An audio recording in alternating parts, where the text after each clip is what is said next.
Olá, amigos. No ar, mais um programa Capital Mística.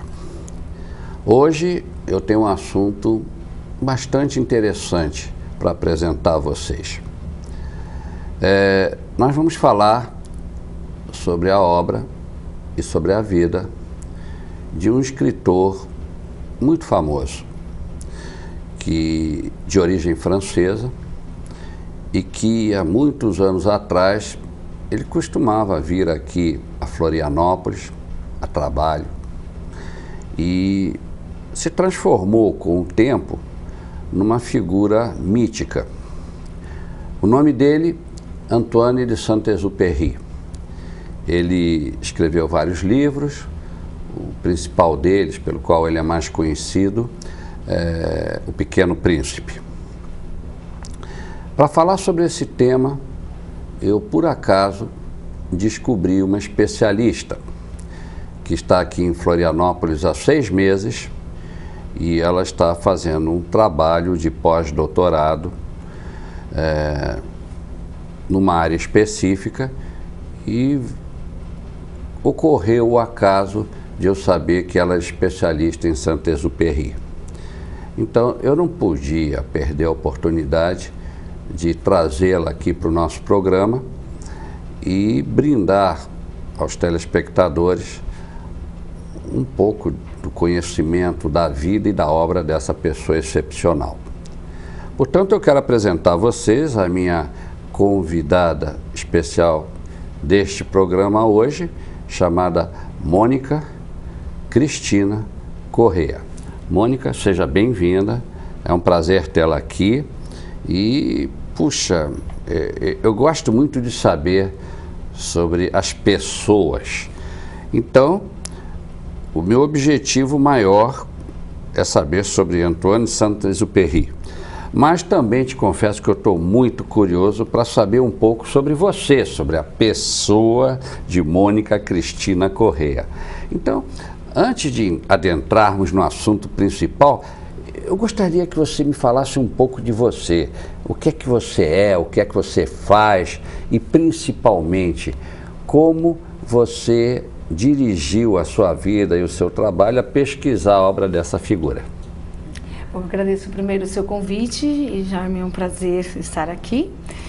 É muito difícil a gente se autodefinir, então quem eu sou é difícil dizer. Eu sou um monte de coisas e coisa nenhuma, né? Como acho que todos nós.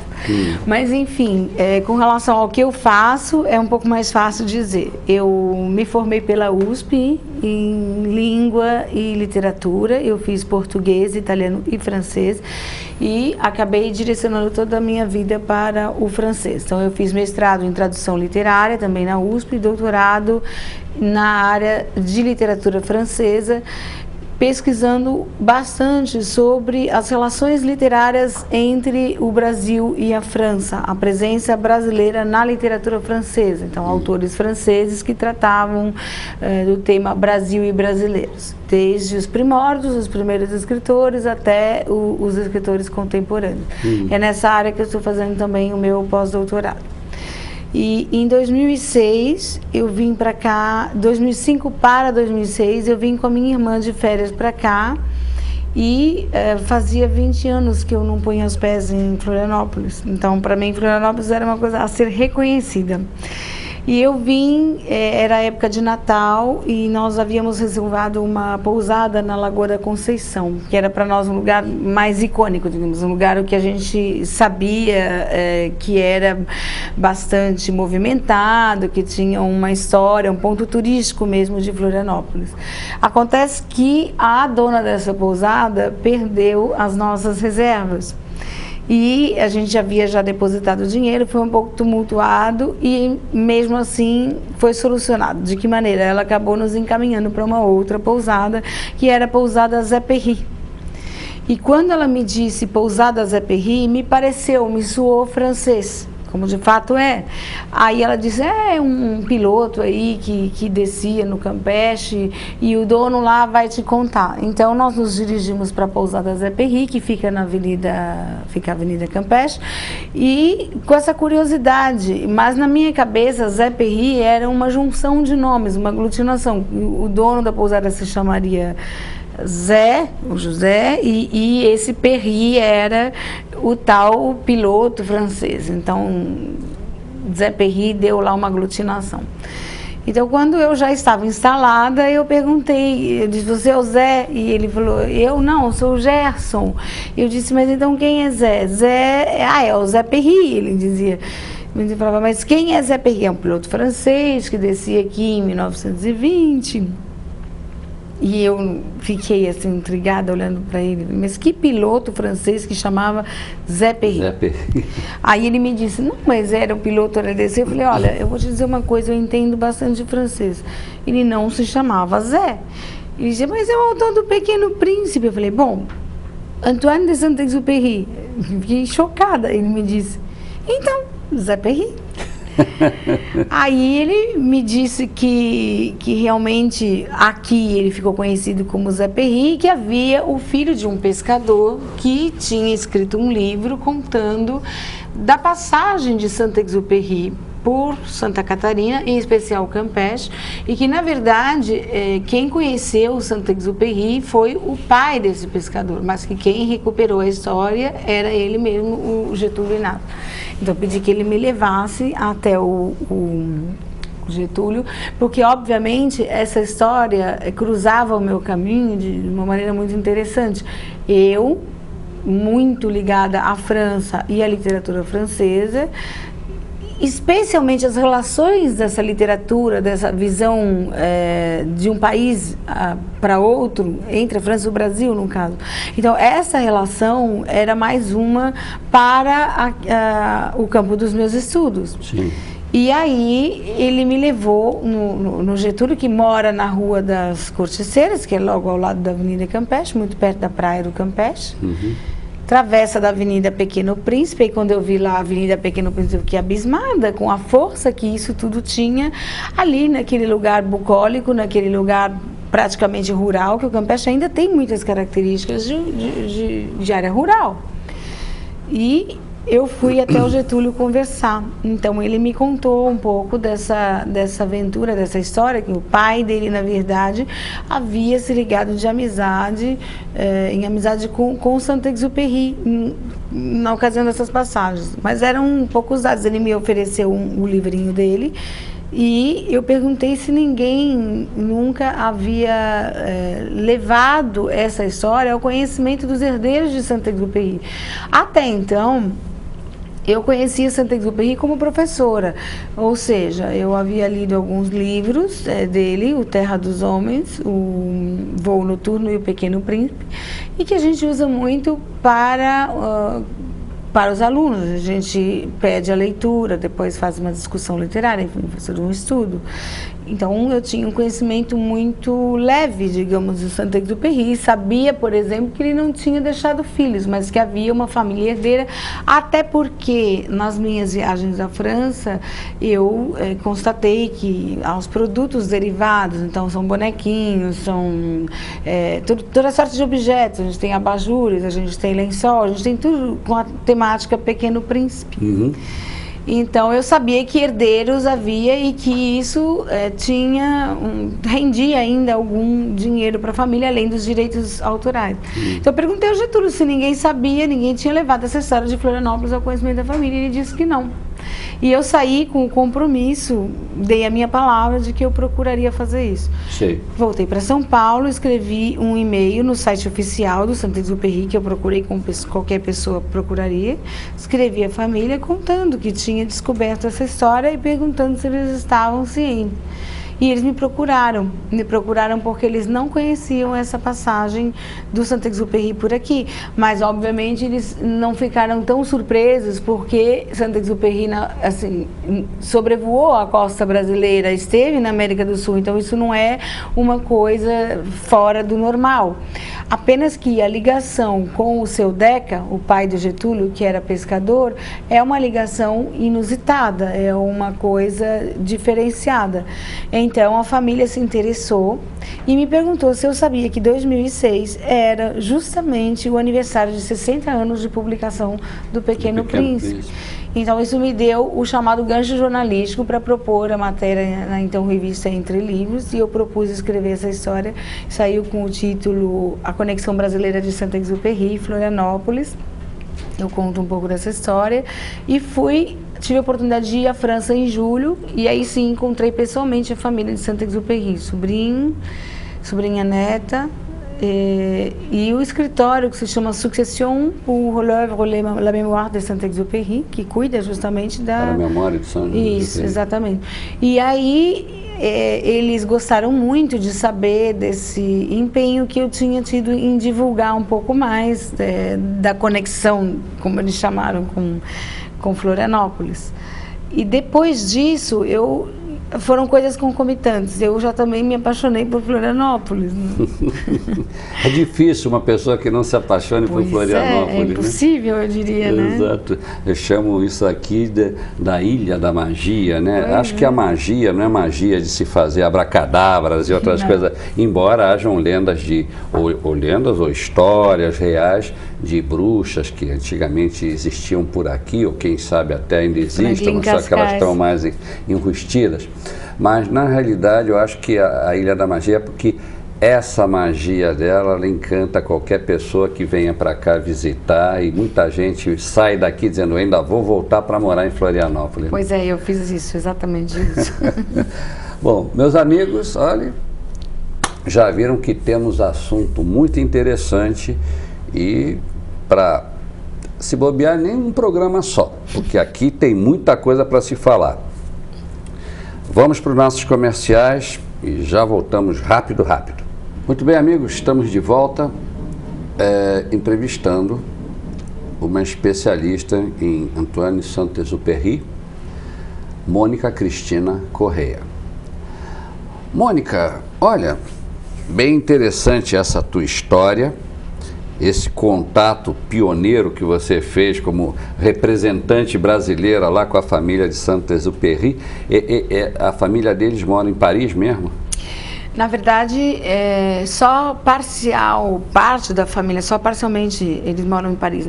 Eles moram na região de que são originários, que é ali onde é a Côte d'Azur. Então, a maior parte mora ali, alguns moram em Paris, até por conta da Succession, que fica em Paris. A sede é em Paris. E, bom, agora me diga uma coisa, essa conexão brasileira. A pergunta que eu faço para você é a seguinte: já sei que foi na década de 1920 que ele apareceu por aqui. E ele apareceu para fazer o quê? Ele veio assim por acaso como explorador? Ou ele trabalhava numa empresa, as pioneiras de aviação? O que foi que fez com que ele viesse com tanto lugar para parar aqui no Brasil, ele viesse pousar exatamente lá no famoso campo do Campeche, que me parece que não existe mais, né? E ele acabasse fazendo até amizade com um pescador da região. Me conta um pouco disso, que eu tenho muita curiosidade. Então, Jaime, aí tem várias coisas importantes. A primeira é que o trabalho de pesquisa que eu venho fazendo e as entrevistas que eu venho concedendo são justamente com o intuito de esclarecer esse tipo de dúvida e amainar, se não terminar, as controvérsias. É bastante simples. A passagem de Saint-Exupéry pela ilha de Santa Catarina é uma passagem que a gente pode mais ou menos pontuar. No tempo nós podemos pontuar, não podemos pontuar em termos de quantidade e nem de tempo de permanência na ilha, mas a gente vai em breve, eu acredito, chegar a maiores definições.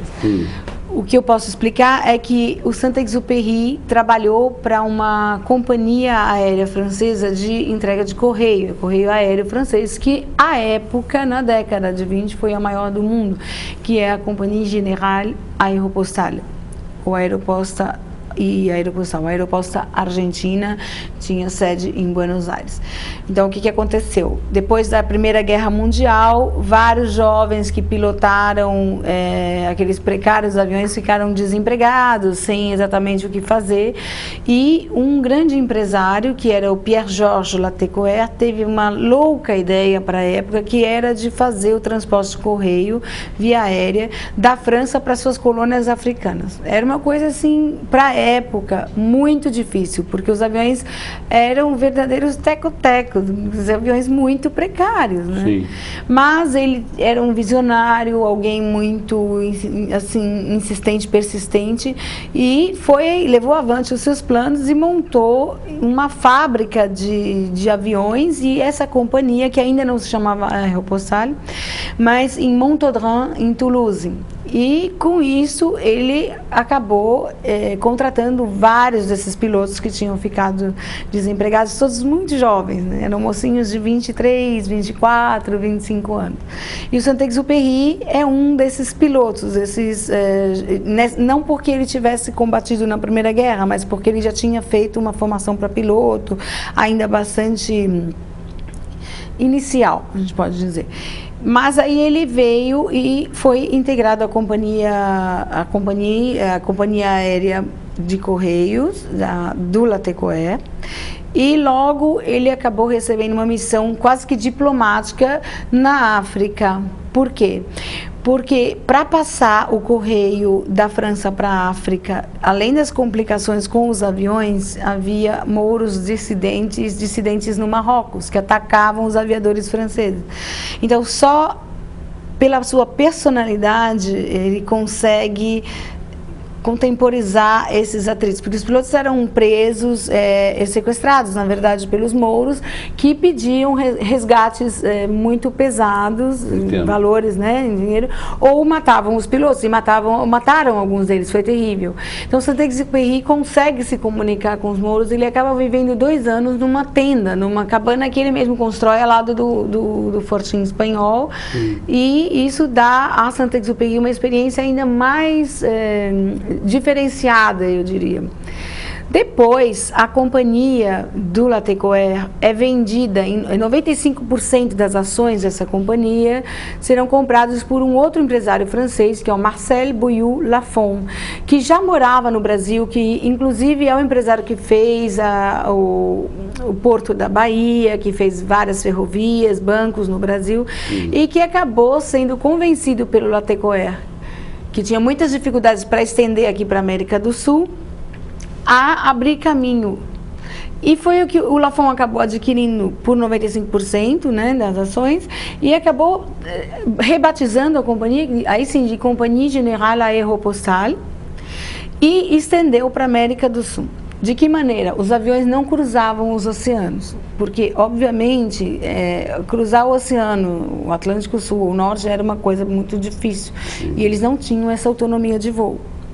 Então, o correio vinha de navio da ponta da África, do Senegal, até Natal, e dali era distribuído para a América do Sul. Então, isso incluía Uruguai, incluía Paraguai, incluía Argentina, incluía o Brasil todo. Os aviões não tinham autonomia, tampouco tinham autonomia para vir de Natal a Florianópolis, por exemplo, ou a Buenos Aires. Então, ele fez escalas ao longo de toda a costa brasileira. Várias escalas, entre elas a escala de Florianópolis, que é no Campeche. Você diz, o campo de pouso não existe mais? Eu digo, quem passar pelo Campeche vai ver um grande terreno verde, atrás tem o Morro do Lampião, ele está lá, ali era o campo de pouso. Ele pertence à aeronáutica, portanto, nós sabemos que esse terreno, esse vasto terreno, é exatamente onde os pilotos desciam, está preservado. Hoje é um terreno com grama, assim. Mas não tem nada lá dizendo que naquele local... Sim, tem um monumento no Campeche, você tem a estela ali bem na esquina da rua da Capela, com a Avenida Pequeno Príncipe, há um monumento que é em homenagem aos 3 ases da pilotagem francesa, que são Henri Guillaumet, Jean Mermoz e Antoine de Saint-Exupéry. Então esse é o outro aspecto que eu queria comentar com você, que Saint-Exupéry não foi um aventureiro que passou por aqui, nem os seus colegas. Ele não foi o único. Ele fez parte de um grupo de pioneiros da aviação. Então o papel que eu diria desses pioneiros da aviação é exatamente como o papel dos primeiros navegantes. Inclusive o discurso deles, se nós analisarmos o que eles deixaram de relatos sobre o Brasil, os descobridores, né, os investidores franceses no Brasil, de 1555, eles deixam relatos que são semelhantes aos relatos dos pilotos em 1920.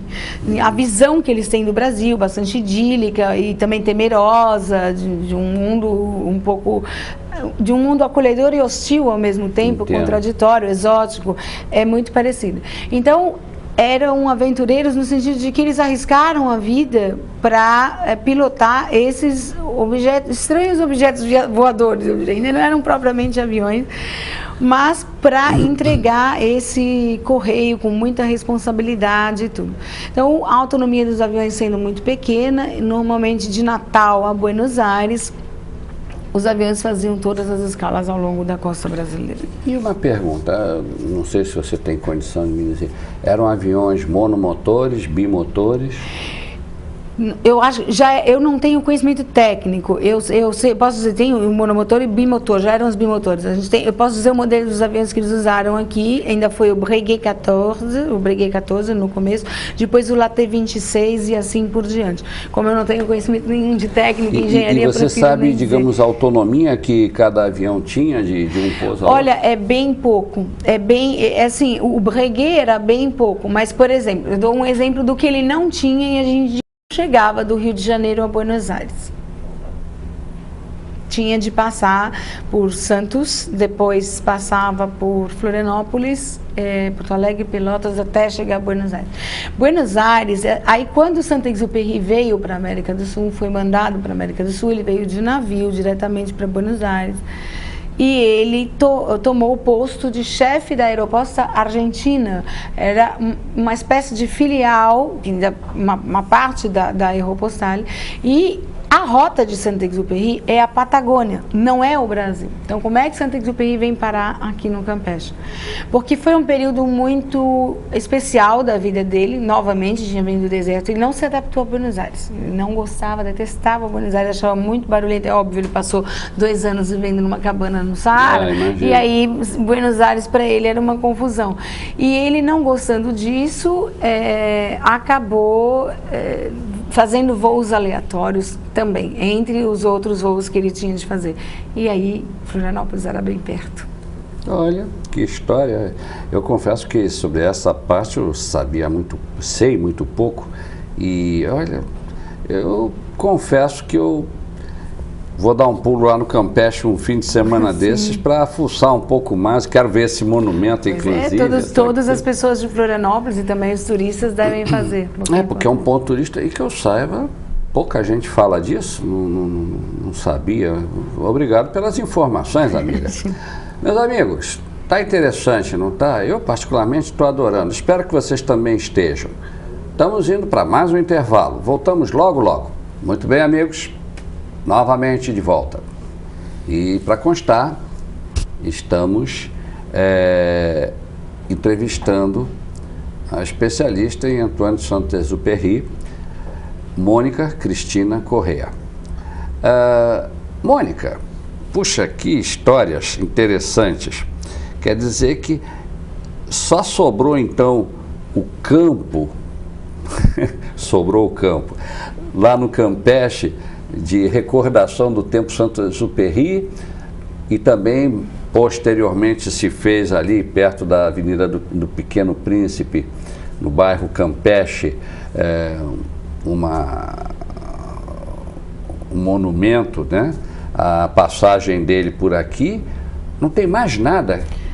Tem muita coisa, tem mais que isso. O que é interessante, Jaime, é que o Campeche é a escala, a ex-escala da Aeropostale, que maior memória tem dessa passagem, ou da passagem desses aventureiros, desses jovens pioneiros. Porque no Campeche existe um casarão, e porque essas escalas eram feitas mais ou menos com o mesmo modelo, assim, um casarão de restauro dos pilotos, um hangar e o campo de pouso. A única que está de pé, e eu acabo de descobrir isso, voltando da França em novembro, é a do Campeche. Isso é graças à família que morou lá por 50 anos, ainda estamos vendo essa questão, porque ainda existem pessoas da família que estão residindo na casa, mas essa família, quando o casarão foi usado como escola multisserial, residia ali, residiu por 50 anos, portanto ela conservou a construção. Hoje nós, com o apoio da prefeitura, adesão do prefeito Dário, nós estamos propondo, fazendo o restauro desse casarão para que ele volte a ter uma condição, né, adequada, mas hoje como, óbvio, um memorial. Nós recebemos, eu consegui que o Campeche recebesse uma doação de uma exposição da memória da Aeropostale, cuja sede é na França, permanente, para ficar nessa casa restaurada, a Casa dos Pilotos, que no Campeche é conhecida como Popote. Popote era mais ou menos como um refeitório militar, então é como uma marmita, um rango, vamos dizer assim. E certamente, ouvindo um fala Popote, os pescadores apelidaram o imóvel de Popote. Isso é uma coisa também bastante curiosa da influência francesa ali no Campeche. Então nós temos o monumento, o campo de pouso e o Morro do Lampião, que tem esse nome porque era um ponto de referência para os pilotos. E os pescadores subiam nesse morro para acender lampiões. Era tudo muito precário, então não é dizer que tinha lâmpada na pista, porque isso não existia. Sei. Então, por isso ficou conhecido como Morro do Lampião. É um dos pontos turísticos muito bonitos da ilha de Santa Catarina, porque tem-se uma visão belíssima de cima do morro, para quem gosta de escalar, e é um passeio muito, muito bonito. E o campo de pouso. Inclusive, o 5º capítulo do Pequeno Príncipe, quem lê com atenção vai ver que se chama o Acendedor de Lampiões. Nós nunca vamos saber exatamente, mas é possível que uma das inspirações de Saint-Exupéry tenha sido. Por que não? Enfim. Mas o que resta ali, ainda tudo isso é muito, porque a Aeropostale, como eu disse, tinha escalas em toda a costa brasileira, tinha escalas em outros países da América do Sul e tinha escalas na África, e nenhuma delas tem nada de pé como está aqui no Campeche. Então a importância do nosso trabalho de recuperação histórica, de reconstruir esse memorial, é grande porque a gente pretende, eu digo nós porque eu tenho uma pequena equipe, trabalho com a arquiteta Lilian Mendonça, que é especialista em patrimônio histórico, que é nascida aqui na ilha, e uma equipe de filmagem da Uidu Comunicação, que é de São Paulo. Nós estamos fazendo também um filme que se chama de Saint-Exupéry a Zé Perry, para recuperar justamente a história desse cruzamento cultural único e maravilhoso que aconteceu aqui no Campeche. Então é importante que a gente termine este ano, é o ano da França no Brasil, é um ano que será de muitas comemorações, né, culturais sobretudo, Sim. manifestações culturais relacionando a cultura francesa e a brasileira. Então é oportuno, a nossa ideia é inaugurar até novembro esse casarão já restaurado, com a inserção da exposição, que já foi doada, e que vai primeiro para o Rio de Janeiro e algumas cidades, depois vem em definitivo, é a vontade da Aeropostale para o Campeche, que é uma exposição no valor de 15 mil euros. Então, fora alguns entraves burocráticos que nós temos ainda, eu estou aguardando, inclusive, conversar novamente com o prefeito e os vereadores a respeito. Agora, 2 perguntas. Uma pessoal. Perdão. A pessoal é a seguinte: você já esteve lá no alto do Morro do Lampião? Sim. Sim, eu estou falando com conhecimento de causa, já escalei o Morro do Lampião. E é muito difícil chegar até lá em cima? Não é tão... Depende do preparo físico, óbvio. Eu não aconselho uma pessoa que está completamente despreparada a subir o Morro do Lampião. Tem uma caminhada de quantos quilômetros ou de quantas horas? Quilômetros eu não saberia dizer, mas nós levamos 1h30. A minha mãe me acompanhou, ela é bastante jovem, esportista, mas então, se uma pessoa de 60 anos pode fazer essa caminhada... Não, dá tranquilo, não é escalada, é uma caminhada pesada. É um pouco pesadinha, certo. Mas... E tem um caminho assim ou tem que varar Tem um mato? caminho, mas para se chegar ao que eu diria que é quase como um platô e ter a mais esplêndida vista do Campeche inteiro e aí compreender por que aquele campo era o campo de pouso, por que foi escolhido, porque... O Paulo Vacher, que é o piloto que adquiriu o campo de pouso, procurou muito pela ilha, até decidir que ali era o melhor lugar. Então, para ter essa visão bastante ampla, é interessante levar um guiazinho. Eu fui com 2 menininhos dali da região, que conheciam melhor, e o Getúlio, que nos acompanhou. Figura fundamental aí no teu processo. Pois né? é, sim. Tá, e a segunda pergunta... seria a seguinte, esse filme que você está fazendo é um documentário ou é um filme realmente, vamos dizer, comercial? Não, é um filme sem fins comerciais, é um documentário de 50 minutos, não tem uma pretensão cinematográfica, a gente fala que é um vídeo documentário, e nós já fizemos a parte francesa, o nosso patrocinador é a Tractebel Energia. Ah, sim.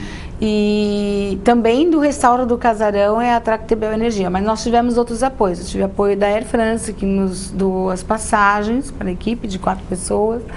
E esse filme visa contar a história de quem foi, um pouco do que nós estamos tentando fazer aqui, recuperar um pouco, explicar um pouco quem foi Saint-Exupéry, onde ele nasceu, como é que vivem os seus descendentes e chegar no Campeche. Mas essa história nós queremos contar pelo viés catarinense, ou seja, é a leitura daqui que importa, porque é uma história única, é só aqui que ele é conhecido como Exupéry, é só aqui que tem uma popote inteira e que o campo de aviação está completo e que temos ainda o filho do seu Deca, o Getúlio, para passar adiante essa história. Passar a informação toda.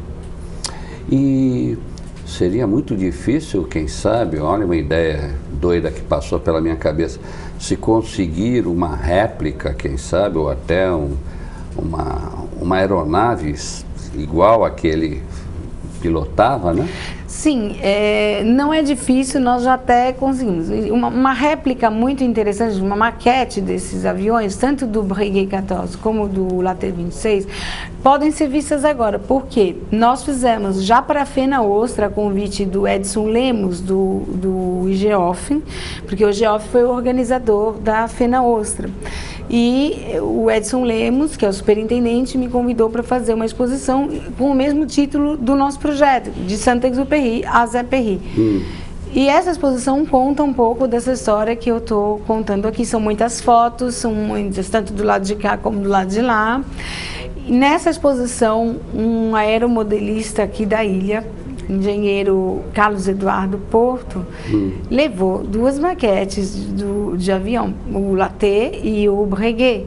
São aviões que voam, inclusive, são perfeitos, muito, muito interessante. Atualmente, depois disso, a exposição foi para o Museu Histórico Palácio Cruz e Souza e foi reinaugurada pelo sobrinho de Saint-Exupéry, de 86 anos, que visitou Florianópolis agora em comecinho de novembro. Sim. Na verdade, na última semana de outubro. Ele inaugurou, ficou por 30 dias lá, foi muito visitada. Atualmente ela está no Espaço Rita Maria, que é o Espaço Cultural Rita Maria, é o espaço cultural da rodoviária de Florianópolis, sim. Por iniciativa do Zezeca. Ele se apaixonou pela história, me procurou o Edson e conseguiu que essa exposição ficasse lá. Ela está até agora, dia 13 de fevereiro, para quem quiser ver, conhecer um pouco mais dessa história belíssima de Saint-Exupéry e do seu relacionamento aqui com os ilhéus, da Aeropostal. E vai ficar lá até dia 13 de fevereiro e depois eu não sei ainda para onde ela vai, mas eu sei que outros estados já se interessaram em divulgar essa história de Santa Catarina. Um tema muito, muito interessante E embora os eventos ocorreram na década de 1920, né? Meu Deus, 80 anos, mas ainda é atual. É atual talvez pela mensagem que ele deixou nos seus livros, principalmente os livros, vamos dizer, O Pequeno Príncipe. Eu li O Pequeno Príncipe há muitos anos, Mônica, mas olha, você lê aquilo e você se sente mais puro, você se sente mais humano. Eu estou dando um testemunho. Quer dizer, sei lá, dá saudades de você, saudades do tempo em que as pessoas se miravam no Pequeno Príncipe como exemplo.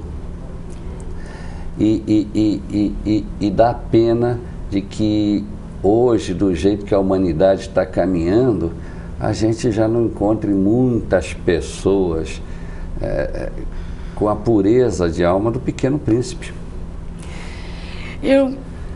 Quanto a isso, eu diria o seguinte: o Pequeno Príncipe é um fenômeno editorial único, continua sendo. Isso faz com que a gente perceba que ele não deixou de ser uma imagem de referência da infância, da juventude e dos adultos, porque só perde para a Bíblia. É um livro que tem 180 traduções, que até em línguas africanas que a gente às vezes nem nunca ouviu falar, está traduzido. O Pequeno Príncipe é um livro universal e, pelo seu caráter universal, ele não tem fronteiras. Ele pode ser lido, inclusive não tem fronteira de idade, pode ser lido assim que alguém aprendeu a ler e vai por toda a vida. Então, eu não sei dizer se hoje menos pessoas se inspiram no Pequeno Príncipe. Eu tenho a impressão de que isso continua, de que Saint-Exupéry realmente não morreu. Pois é, e no teu entender, né, Saint-Exupéry, em poucas palavras, porque já estamos chegando no fim de mais um bloco, continuamos no próximo, mas no teu entender, em poucas palavras, você acha que Saint-Exupéry era mais um visionário, era mais um aventureiro, ou sem entrar na parte religiosa? O Pequeno Príncipe não tem nada a ver com religião, mas há um lado místico no Pequeno Príncipe que, sei lá, eu captei na época. O que é que você acha que ele era mais? Ou ele era uma soma dessas três coisas? Uma soma. O livro mostra bem isso. É um aviador que cai literalmente do céu e que tem a gente pode dizer um delírio, não é um delírio, mas ele tem um sonho, um delírio, e que vive uma história completamente mística, que é de encontrar um menino loiro, que lhe ensina uma série de coisas. Tem aventura, tem misticismo. Quase que esse menino loiro lembra um pouco a figura de Jesus menino, né? Meu Deus. Enfim, amigos, vamos para mais um comercialzinho e já estamos voltando. Muito bem, amigos, estamos entrevistando a nossa convidada de honra, e muita honra, diga-se de passagem, deste nosso programa, Mônica Cristina Correia. Mônica, puxa vida, que coisas bonitas você está nos contando sobre esse camarada que tem tudo para ser um ídolo, né? Não digo nem da juventude, mas devia ser um ídolo de toda a humanidade, porque ele conseguiu se lançar no mundo da conquista, e só os aventureiros conquistam alguma coisa, né? E ele também entrou numa linha de pureza, de mística, e também ele fez questão de deixar o seu testemunho daquilo que ele acreditava, e o deixou da forma mais bonita, que é esse livro, aliás, dois livros que exploram esse lado, O Pequeno Príncipe e As Cartas do Pequeno Príncipe. Fala um pouquinho mais especificamente, Mônica, para nós, sobre O Pequeno Príncipe e As Cartas do Pequeno Príncipe.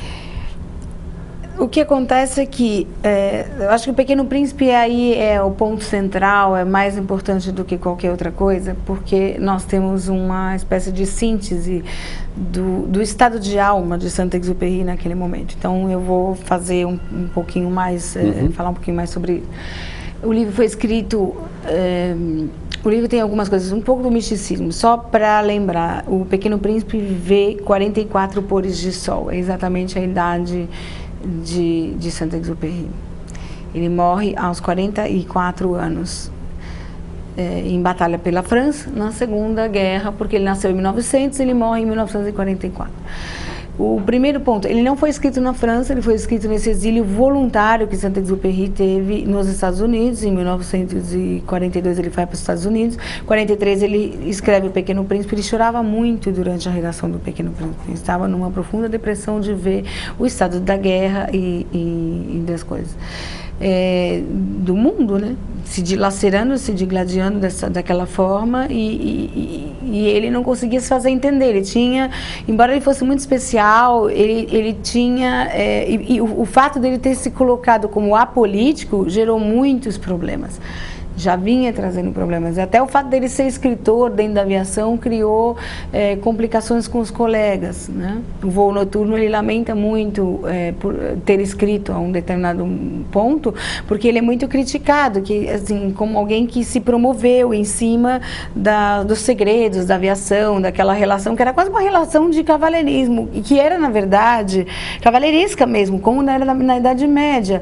Você quer ver? Eles eram chamados de Cavaleiros do Céu. Então, o fato de ele ter escrito um livro como Voo Noturno já gerou uma grande polêmica entre os outros aviadores e o colocou em posições sempre de difícil expressão. Ele não se fazia entender. Até que ele vai para os Estados Unidos e também continuam as polêmicas em torno das posições que ele não toma, eu diria. E aí ele escreve por convite de um amigo americano que via o Saint-Exupéry fazendo desenhos em tudo que era guardanapo de papel, em tudo que ele encontrava. Escuta, por que você não escreve um livro para crianças? Que ele achou meio estranho, mas depois resolveu escrever. Tanto que ele dedica ao melhor amigo, que é o Leon Ware, e diz a criança que um dia você foi, né? E não exatamente ao amigo adulto. É um livro para crianças, a gente se pergunta nem tanto, né? Você fala da inspiração aí do personagem, lembra o Menino Jesus? Sem dúvida, tem características, tem traços, sim, aquela inocência, aquela coisa toda. Mas eu devo dizer que Saint-Exupéry se inspirou em tragédias que ele vivenciou. Voltando da Rússia, ele indo à Rússia para uma reportagem, ele já viu muitos poloneses deportados da França. E ele conta que ele estava sentado num banco do trem e na frente havia um casal e diz que uma coisinha loira, ele diz, no meio do casal, um menininho muito loiro. E já no Terra dos Homens, que é um outro livro de suma importância, que ele fez da aviação, uma poesia, ele vai falar, essa impressão desse menino loiro ficou muito forte, porque depois ele vai dizer que o que o assusta é cada Mozart assassinado em cada uma dessas crianças, o potencial que cada criança poderia trazer em si, e que a humanidade simplesmente assassina com a sua estupidez, com o seu egoísmo.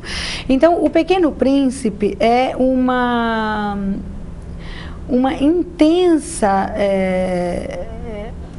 digamos, é uma coisa vivida intensamente pelo seu autor.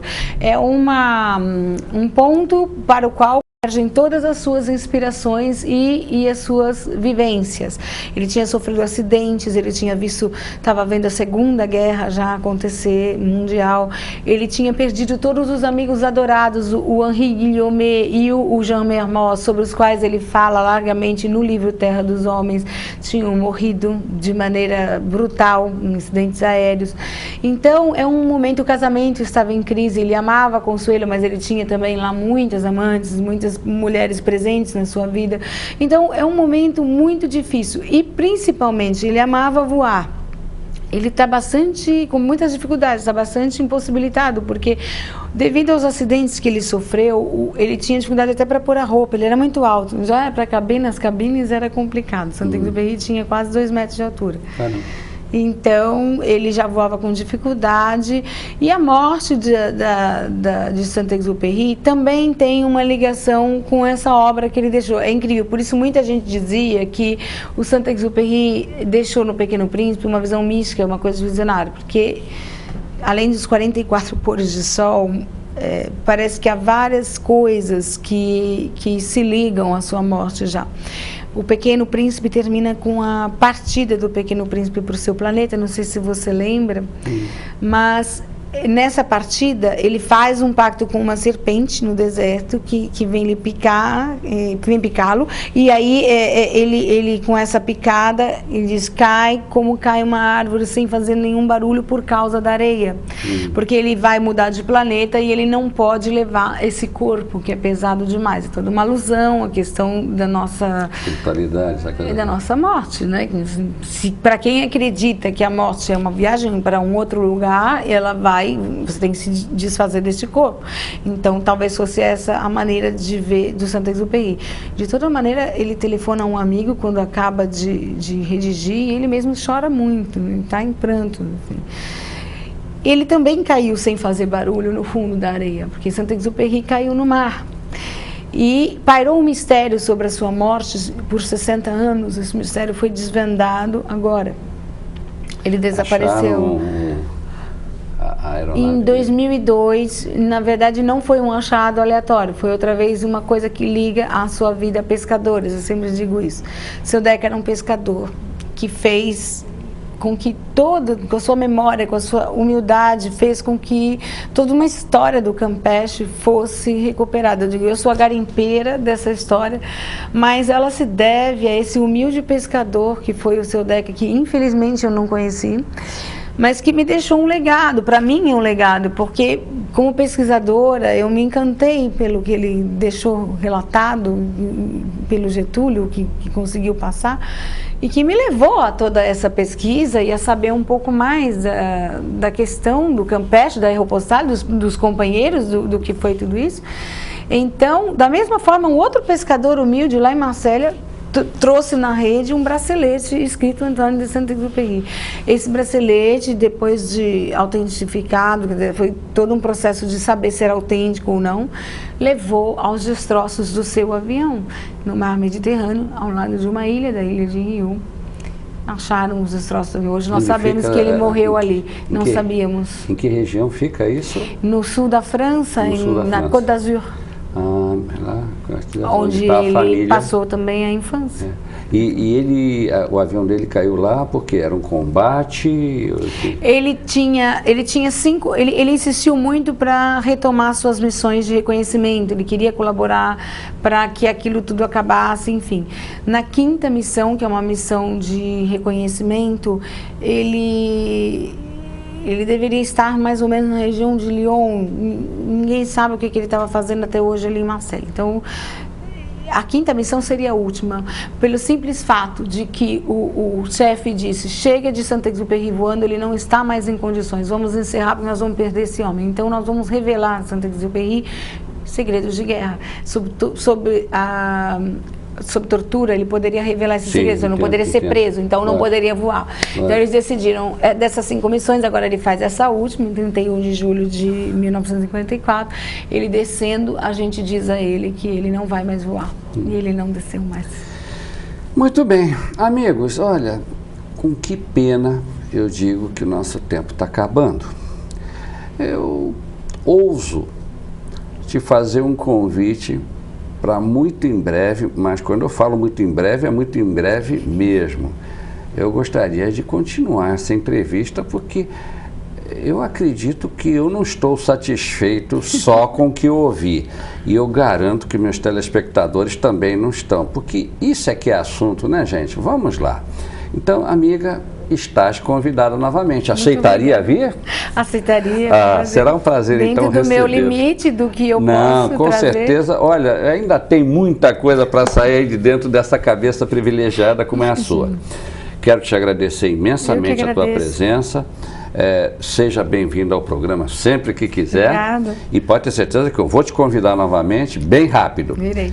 E, amigos telespectadores, fazer o quê, né?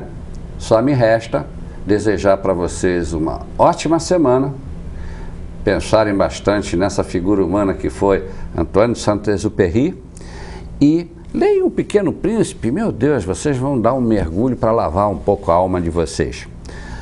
Meu cordial abraço e já marcamos nosso próximo programa semana que vem, neste mesmo dia, neste mesmo horário, neste mesmo canal.